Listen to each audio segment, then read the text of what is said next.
My family reunion almost tore us apart before it even began. My name's Sarah, and just a few weeks ago, I faced the hardest choice of my life, whether to be there for my father in the hospital or show up at the gathering that my brother Mark was so determined to have without me. Before we get started, where are you tuning in from? Are you in the middle of the morning rush or on a late-night drive? Drop a comment below. You're about to hear everything that happened after I made the choice that changed everything. It all started on a calm evening. I was in my kitchen, chopping vegetables and humming to myself, when Mark called. His voice was upbeat, full of excitement. "Sarah, we're having the family reunion tomorrow. Everyone's going to be there. You should definitely come." I hesitated. Family reunions had always been a complicated thing for us, filled with awkward silences and old tensions beneath the surface. But this time, it was different. Just days before, I'd gotten a call from Mom telling me that Dad's health had taken a sudden downturn. The doctors were worried. I hadn't seen Dad in weeks, caught up with work and life. But now I felt a pang of guilt mixed with fear. I needed to be there for him, to hold his hand and tell him I loved him. Still, Mark's invitation tugged at me. He was the one who had always been the favored son, the golden boy who got away with everything, the one who could do no wrong in Mom and Dad's eyes. He had organized this reunion, and I wasn't sure if it was truly about bringing us all together or just another way to remind me how little I belonged. That night, I barely slept. My mind raced with what-ifs. What if Dad's condition worsened? What if the reunion was my last chance to see my extended family before everything changed? I felt stuck between two worlds, each demanding a part of me that I wasn't sure I could give. The next morning, I decided to visit Dad first. The hospital smelled of antiseptic and hope, the fluorescent lights buzzing softly above. He was in his usual spot by the window, frail but fighting. When I saw him, all the anger and resentment I'd carried for years melted away. I held his hand tightly and whispered, "I'm here, Dad. I'm not going anywhere."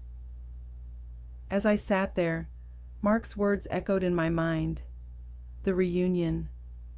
Would I be missing more than just a family get-together? Was there something beneath the surface I hadn't yet seen?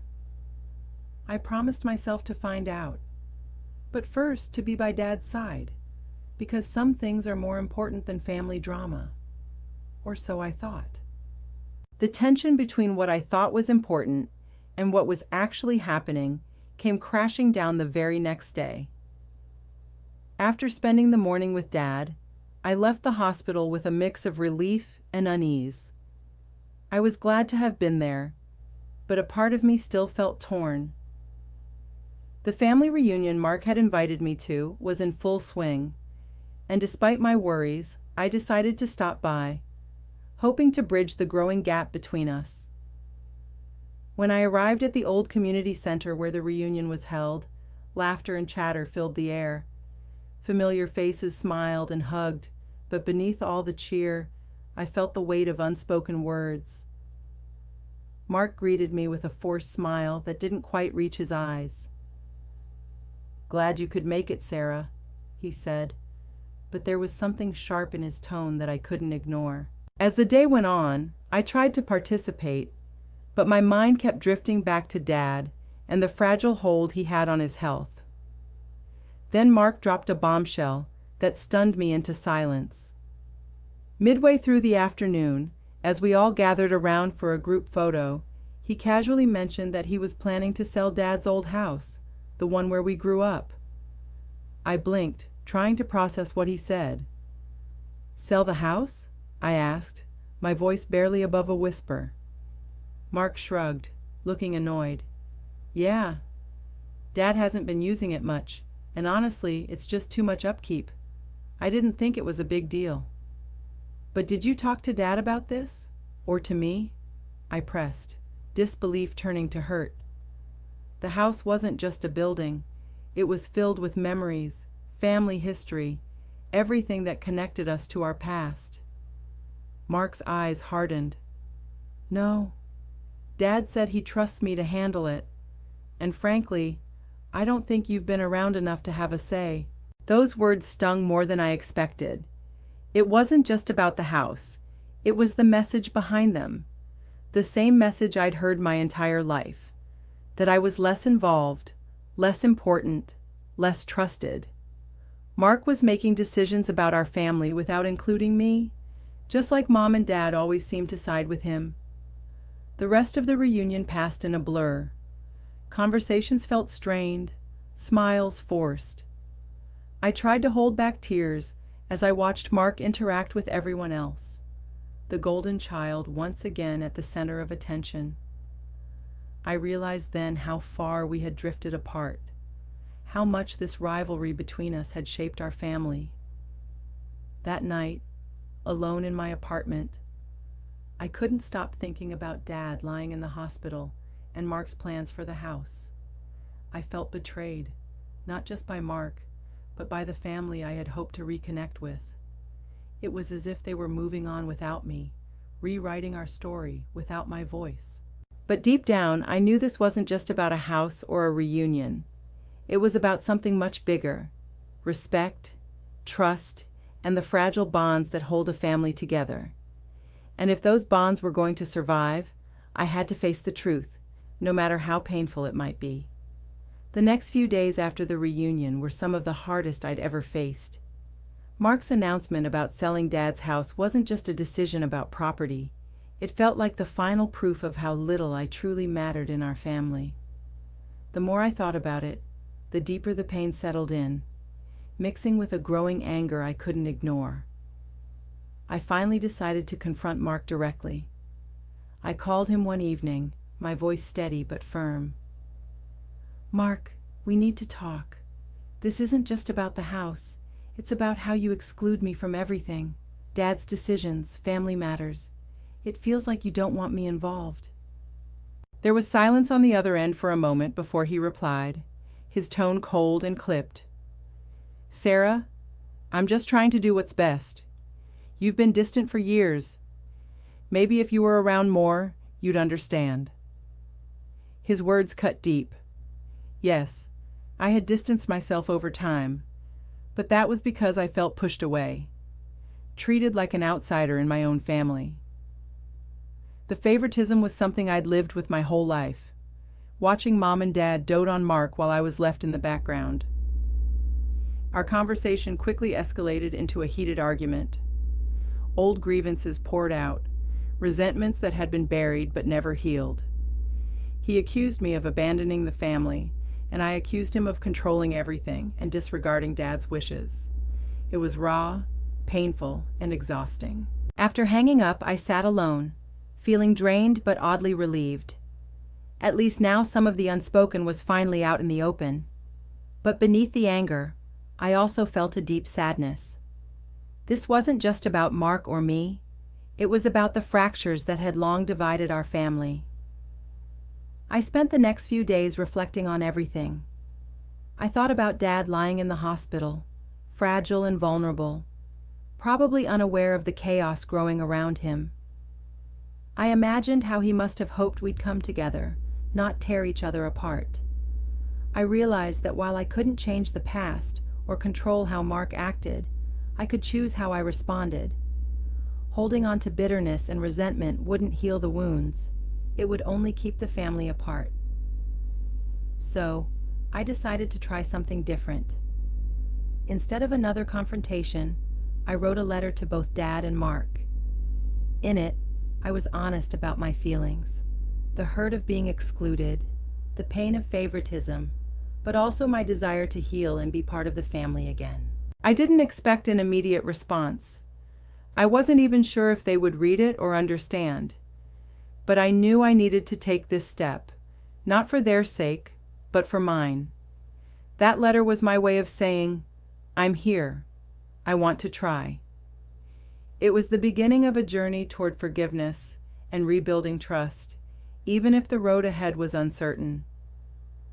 Through all the pain and conflict, I found a new strength inside me, a resolve to fight for my place in this family, not by demanding control or winning arguments, but by choosing honesty, vulnerability, and hope. After sending that letter, I wasn't sure what to expect. Part of me braced for silence or even rejection. Maybe Mark and Dad would just dismiss it, the way they'd ignored so many of my feelings before. But I needed to take that chance, to open a door that had been closed for too long. Days passed without a word. I kept busy, focusing on work and trying not to let my mind spiral into doubt. Then one afternoon, my phone buzzed. It was a message from Dad. Simple, short.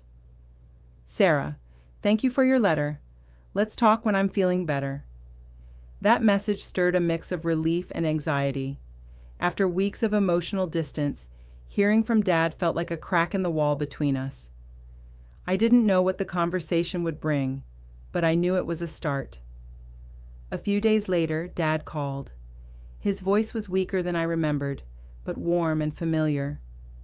We talked honestly about everything: the house, Mark's plans, the years of silence between us. I shared how excluded I'd felt, how much I longed for a family that included me, not just in name but in spirit. Dad listened. For the first time in a long time, I felt truly heard. He admitted that things hadn't been fair, that he'd let old patterns dictate how he treated Mark and me. He wanted to make things right, but he wasn't sure where to begin. We agreed to meet when he was stronger, to talk with Mark and try to find common ground. It wasn't a magic fix, but it was progress, a fragile hope that things could improve. Reaching out to Mark was harder. At first, his responses were cold, even defensive, but over time he began to engage more openly, perhaps realizing that our family was at a crossroads. Our conversations were awkward and sometimes tense, but beneath it all, there was a willingness to listen. We decided to sit down together with Dad, to talk openly about the house and what it represented, not just as property, but as the heart of our shared memories. Mark admitted he'd acted without considering my feelings, and I acknowledged my own distance. That conversation was a turning point. It didn't erase years of hurt, but it planted seeds of understanding. We agreed to involve Dad in every decision moving forward, and to communicate more honestly, even when it was uncomfortable. In the weeks that followed, I saw glimpses of the family I'd hoped for. Small moments of connection, shared laughter, and genuine effort to rebuild trust. Dad's health improved gradually, and with it, our bond grew stronger. This process wasn't easy. Old wounds sometimes resurfaced, and not every day was perfect. But choosing to be vulnerable and open changed everything. It allowed us to break free from the cycles of favoritism and silence that had kept us apart. Looking back, I realized that the real gift wasn't about saving a house or fixing the past. It was about choosing to believe in the possibility of healing, even when it seemed unlikely. For the first time in a long time, I felt like I belonged, not because of where I came from, but because of the family we were becoming together. As time went on, the fragile threads we had begun to weave slowly turned into something stronger. Dad's health stabilized, and with each passing day, the atmosphere between Mark, Dad, and me felt less strained.